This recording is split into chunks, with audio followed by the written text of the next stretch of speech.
السلام علیکم ورحمۃ اللہ وبرکاتہ۔ بسم اللہ الرحمن الرحیم۔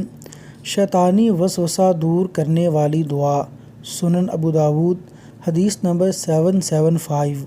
نبی کریم صلی اللہ علیہ وسلم یہ دعا فرمایا کرتے تھے: اعوذ باللہ السمیع العلیم من الشیطان الرجیم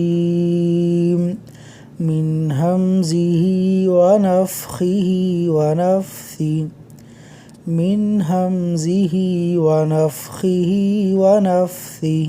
ترجمہ: میں سننے والے اور جاننے والے اللہ کی پناہ مانگتا ہوں شیطان مردود سے، اس کے تکبر، تغزل اور جنون سے۔ اللہ تبارک و تعالی ہمیں شیطانی وسوسوں سے محفوظ فرمائے اور نیک اعمال کرنے کی توفیق عطا فرمائے، آمین۔